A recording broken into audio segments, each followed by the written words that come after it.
And thanks for staying with us here on The Pulse. We're still exploring the concerns of some of the aspiring members of the local assemblies as they head in for that election on December 19. Joining us now is Caleb Boakye. He is one of the candidates going into the elections in the Mantrobu area, of course, electoral area. And it's good to be talking to you now and having you join us in studio. First of all, let me take your thoughts on, this trend we've seen over the years. Why there seems to be apathy, a lot of people not concerned about local level elections, and why we need more and more participation. What do you feel is accounting for this, challenge, where people are simply not interested in what's happening? Okay. Thank you so much, Blessed. It's really an honor to be here. I've watched you a couple of times, and I think you're one of the best delivery and everything. Thank you so much. Yes, now to your question, the reason there seems to be apathy it boils down to the whole lack of partisanship that's absent in this whole thing.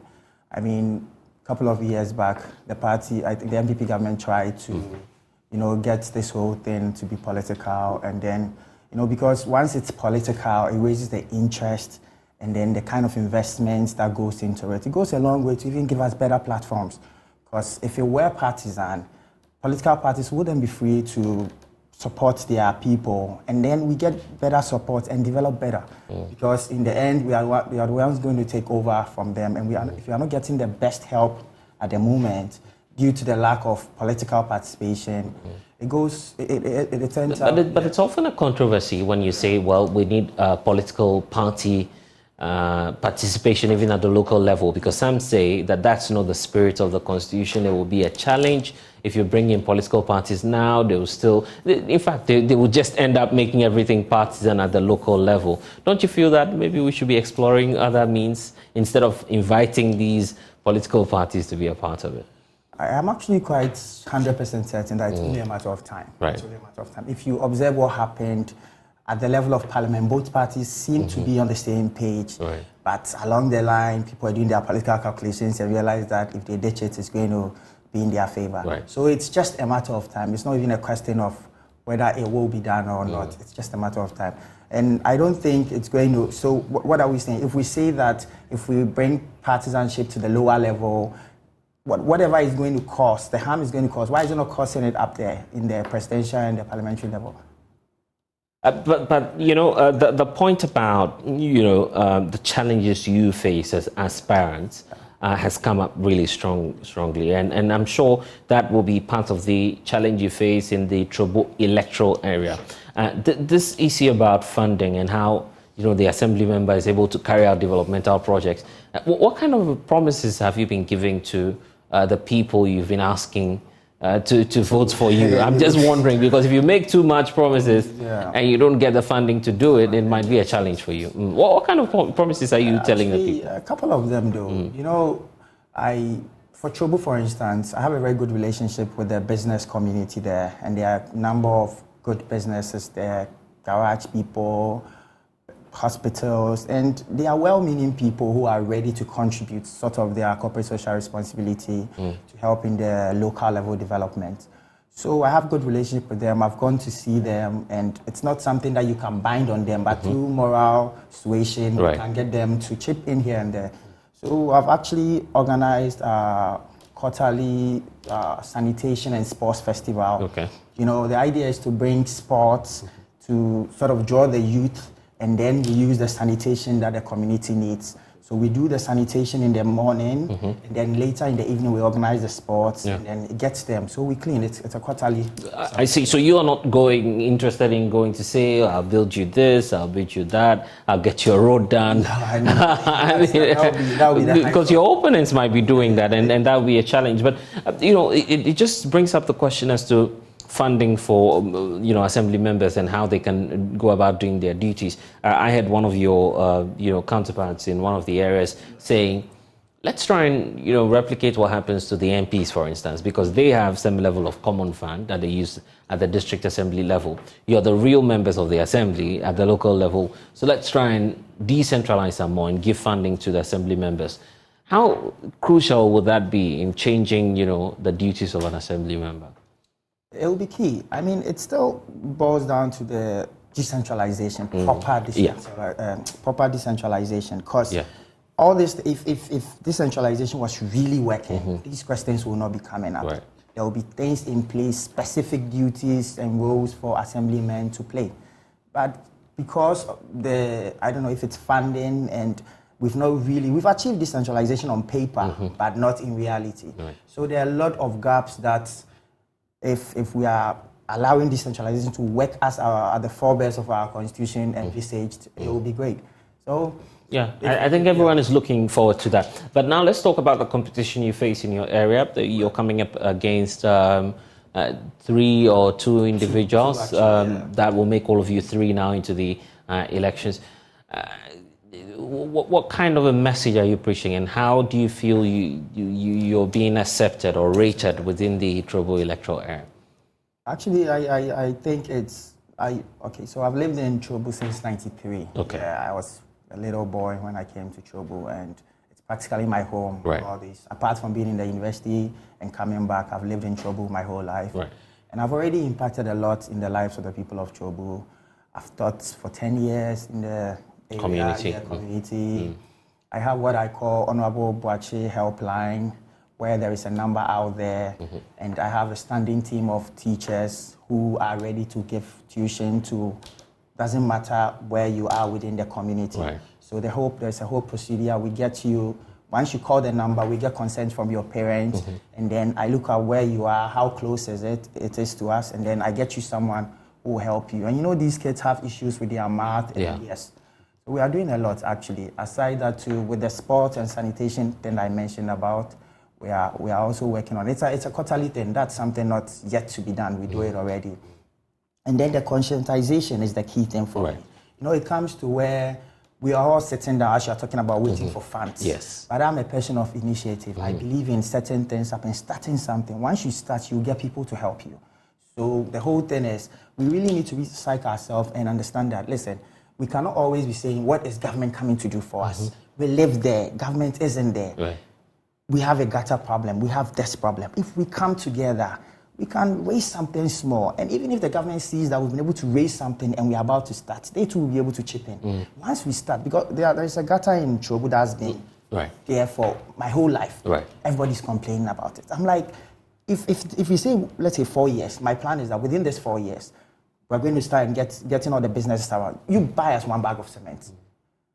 If it takes the 4 years, if I'm able to achieve that one within the 4 years and I don't do any other thing, I think your people will appreciate it. Will appreciate, because the flooding and everything, it's the kind of toll is taken on the people.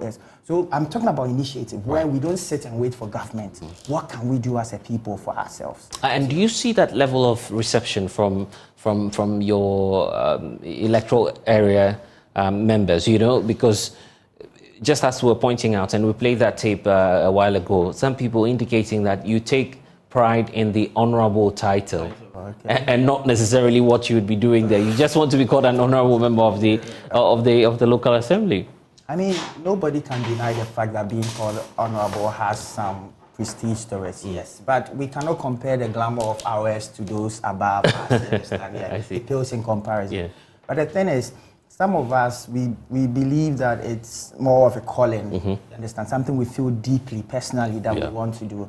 And this is just the beginning for some of us, So if you don't do your work right here, I mean, you get stuck. So we're actually beholden to them. I am beholden to them, let me say. So it's incumbent on me to do my work right so that wherever I want to get to, because they're the same ones who carry you to any other level. Yeah. So, and you spoke about the reception of our message. Yes, exactly. About getting them to people to accept you. You just, this guy says what? We hold these truths to be self-evident. So while you are preaching it, what you are preaching should be self-evident. People should look at you and see that this person is saying this and he's living what he's saying, not just words. So the initiatives I'm talking about, I'm already doing it. Yeah. So they see that, if this guy was able to help us do this without external government help, then indeed what he's preaching is true. So it's getting down. Let's wrap up with this aspect: payment of salaries to assembly members. It's come up really strongly. I don't know what your take is on it. Do you feel that it's time for your members, those who are moving into the assembly, God willing, if you're, of course, elected, you then be a member of the local assembly. Would you want to see a day where all of these assembly members will be paid across the country? That would be great. I mean, who wouldn't want to be paid? You understand? Yes. Yeah. But for me, it's not really about getting paid because all of us work already. Okay. We have our work. But I mean, if it's money, I want to reject money. But the focus should be on decentralizing, realizing real decentralization, so that there will be systems in place for us to bring the development that people want. That's the thing for me. Not really about how much anybody will give me. Systems. Let's actualize our decentralization. I'm sure there are many people watching us in the Trobo area now. If there's a message to them, what would you like them to know ahead of the December 19 elections? So on Tuesday, 19th of December, the people of Chobu are going to get a very rare opportunity, the clearest opportunity in any generation to make a change. The thing is, do you want Chobu to continue to be as it is, or you want to see change that you can touch, change that you can feel? And that is what Caleb Boachiba is presenting. I'm bringing change that you can touch, not just lip service. Understand? And it's not just me. It's going to be together because I cannot do it alone. Right. So we come up with those initiatives. We sit down, jaw, and see. So this is change for you. I'm number one on the ballot. Look nowhere else. Caleb Boachiba, Honorable Boachi for Chobu electoral area. Okay, Caleb, definitely Joy News will be there to see what the outcome of the election will be. But thank you so much for joining us. We stay on the district level elections because the Electoral Commission says that it is getting great responses towards the district level elections. Deputy Chairperson in charge of Corporate Services, Dr. Bosman Asare, is optimistic participation this time round will be 60%, and that will be happening coming Tuesday. He's been speaking to my colleague Mamiesi Nyamiche Thompson. Well, the district level election has been on the front burner this week, and we are here at the Electoral Commission to get a preview of what events or preparations are being done towards Tuesday's process. I'm here with the Deputy Director of Corporate Affairs at the Electoral Commission, Dr. Bosman Asare, to fill us in on what they've been doing so far. Dr. Bosman Asare, we're grateful for your time here on Joy News, and we are thankful for giving us this opportunity. Well, what really has been your preparation so far towards the election next Tuesday? Yeah, thank you very much. From the standpoint of the Electoral Commission, we are fully ready for the elections, both the District Assembly and the Unit Committee elections. All the measures we have to put in place as an election management body, we have done that. Currently, as we speak now, we are deploying our equipment, we are deploying our ballot papers, we are deploying almost all the essential materials that are required for us to have a very, very successful election. So from the standpoint of the Electoral Commission, we are fully ready. We are only urging the general public to be fully involved. There is a saying that all politics is local. So we expect that for district assembly elections, being our local elections, our local kind of politics, all of us should be able to get involved so that we get everyone voting on that day, then we can have a very higher voter turnout compared to the previous one. Well, it's interesting how conversation has come up about participation. There are fears or concerns about apathy. In fact, we've spoken to people, residents in these electoral areas who don't seem interested in the process. As a commission, what in your own way are you doing to whip up interest in the election? I think for us, we have a mandate that is clearly defined in the Constitution. And it's very, very clear that we are in charge of organizing. But as an institution, which is also a major stakeholder as far as the development, the democracy of our country is concerned, we've gone out of our way, running several commercials, TV promos, radio broadcast advertising, telling Ghanaians that we have elections on December 19 from 7 a.m. To 5 p.m. at all our polling stations. And we are doing that on several TV stations. We are doing that on several radio stations, and individually our officers in the districts are going to the churches, they are going to the mosques, they are going to the market centers, telling people about the district level election. So as an institution, we are very much committed. We know that if many people go out there and they vote, it inures to our benefit as an institution, because it will send a clear signal that many people are taking part in the democratic process. So we are going out of our way to ensure that everyone takes part. And this interview we are having this morning is a clear indication that we want many Ghanaians, as many as possible, to get the information that the district level elections are just imminent, just next week, so they should prepare themselves. We know there are many people who registered in their hometowns, and they may be living outside the hometown. So we want the information to get to them so that they will be adequately prepared to go to these places to go and exercise the franchise. Well, talking about the measures you've put in place too, but I want to know the response you're getting, because just yesterday we spoke to the local government minister, Dan Botwe, who is saying that they anticipate over 50% participation. In your own way, I mean, what has been the response since your education?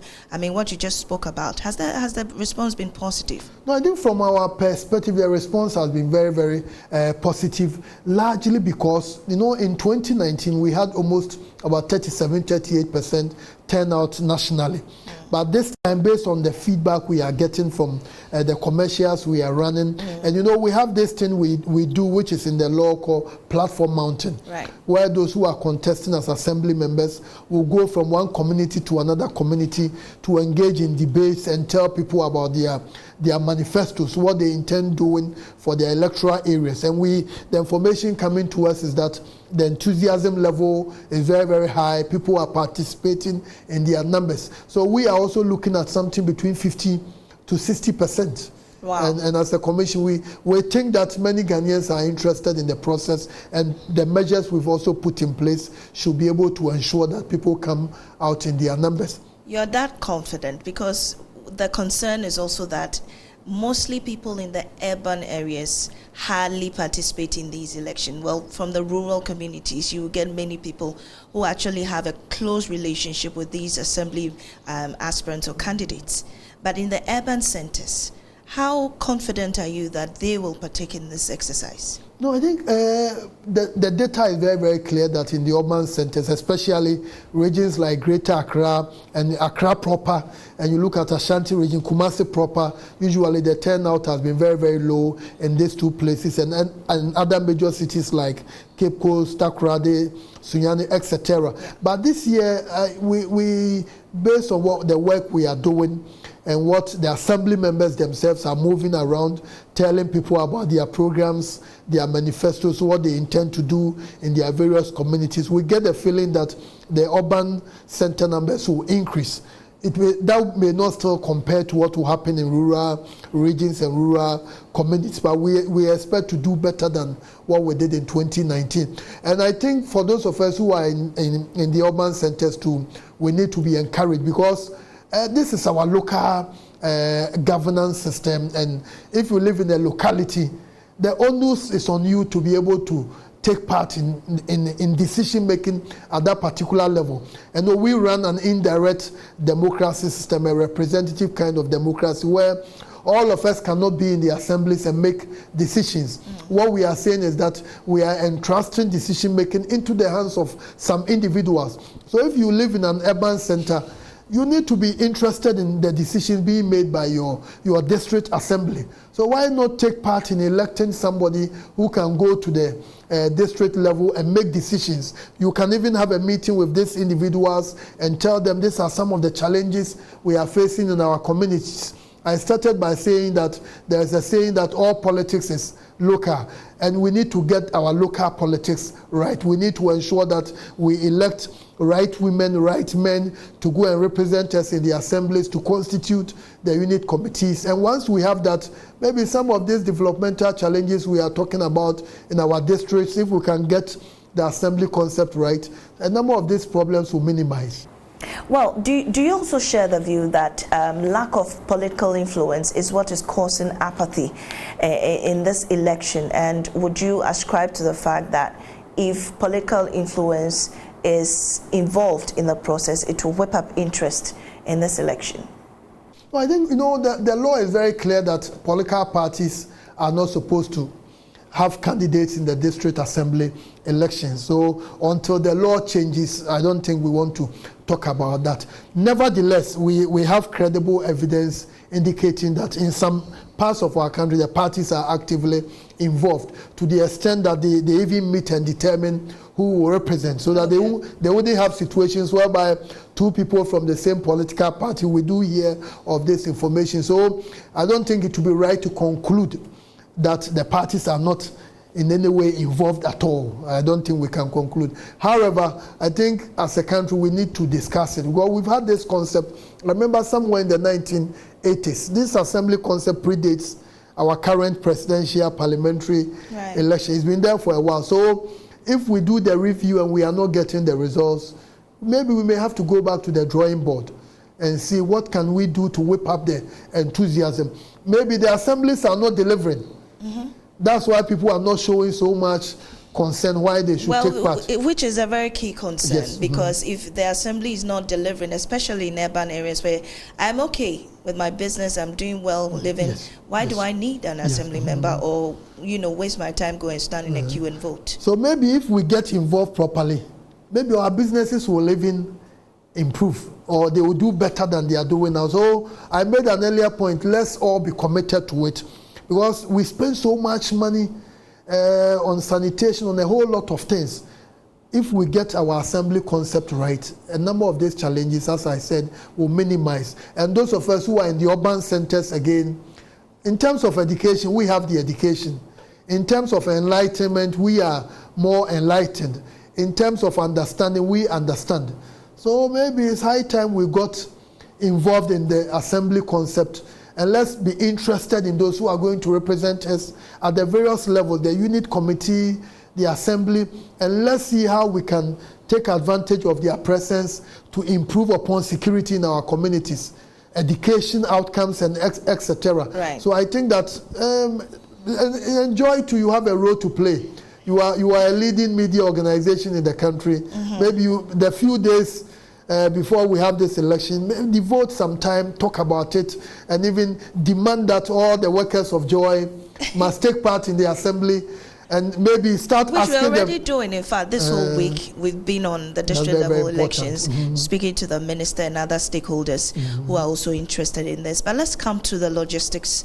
How many of your officials are out there, have the papers or the statistics you need to ensure a transparent election? Has it already gone out? What's the status? No, our processes are such that we work with some timelines. Currently, the items that must be at the district level, they are all there. We still have some few items that must go.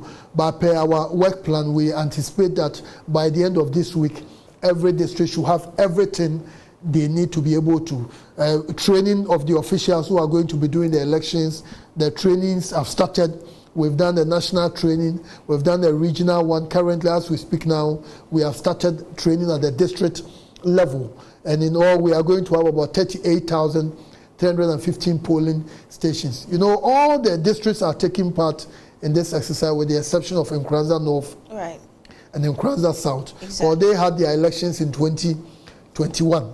So they will have their next election in 2025. So apart from that, all the polling stations, we are having the election. So we are just telling every Ghanaian who is a registered voter, just go to your electoral area. If you don't know the candidates, as we speak now, they have their posters scattered in the various electoral areas, and we have individuals there who are in charge of, we call them returning officers, special duties, who are in charge of the elections at the various electoral areas. And we are also running commercials to tell people to go out there and vote. So from our perspective, we are fully ready. All logistics are set. So come Tuesday, beginning from 7 a.m., we do expect that anyone who avail him or herself at the polling station will have the opportunity to vote for his or her assembly member and unit committee members. Well, you bring up the issue of Nkoranza, and my mind goes to some areas where there have been some conflict and whatnot. In these areas, when or how will these people partake in these elections? Will there be other areas you set up for these people to go and vote? Currently, we because of we are not experts when it comes to security. We work with the Ghana Police Service under the Election Security Task Force. And as we speak now, we haven't received information to the effect that we cannot have elections in the OT area. No information like that has come out, and the police has given us the assurance that as far as security is concerned, they are going to ensure. So until they tell us otherwise, we are very much convinced that come Tuesday, all the 38,315 polling stations are going to have their elections. Including conflict areas? Including conflict areas, because we've never had any information to the contrary. Right. If we hear the information, let's say Boko, during the registration, we couldn't have the registration during some days in the Boko municipality. We got the information that it wasn't, the conditions will not be good for us, so we didn't go ahead. So if we hear anything or we receive any credible information to that effect, we are going to advise ourselves accordingly. Well, let's talk about transparency. I mean, your core values: transparency, fairness, integrity. How are ensuring that the elections will be free and fair? No, I think the Electoral Commission has the track record when it comes to ensuring credibility, transparency, and we are ranked in our sub-region.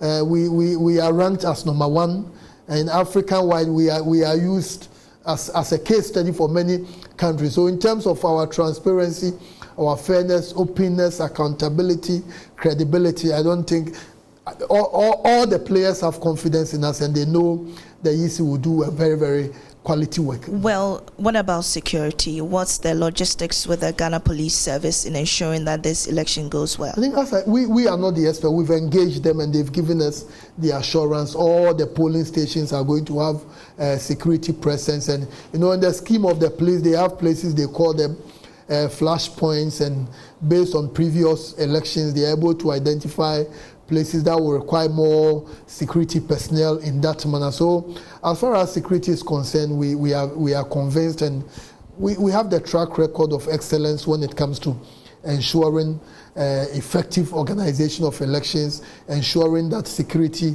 are present in all the centers. So we have the assurance from the IGP and his men that they are going to do whatever is necessary, whatever is proper to have a very smooth and successful election. I know this election is close to the Christmas time. Exactly. So all of us want to have a very peaceful exercise so that we can take the break and prepare. We have another major activity next year. So we want to have enough time to rest, then come back strong, fully persuaded to ensure a very successful 2024 exercise. So what will be special about this election?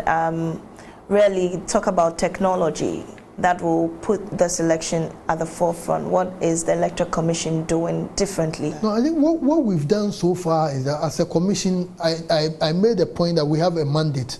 Our mandate is purely to organize elections, show people how to vote. Why people should vote is not really so much our business. That's the business of other agencies. But this year, recognizing that we are all of us are players in the system, the commission has been very, very aggressive with our advertisement.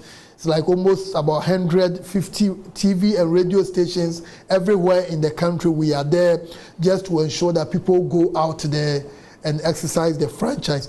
And even beyond that, we've taxed our officials. We have about 268 officers in all the districts of our country, and we've told them, make sure every opportunity you get on a radio station, at the market center, the churches, the mosques, go out there and tell people that the district assembly elections are just underway come next week.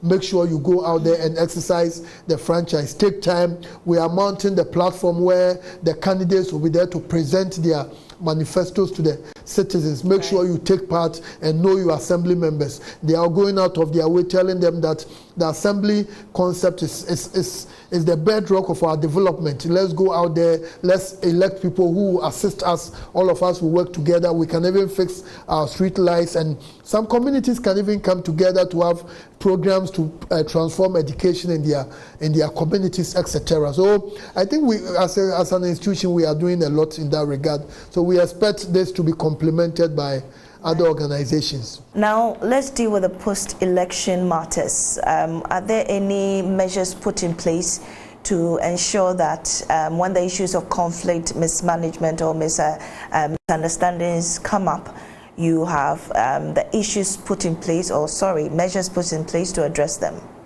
You know, one of the key things in these elections, is that, you know, the assembly members, the results are declared at the electoral areas. Yes. So when you look at it critically, we are running almost about 12,000 different elections.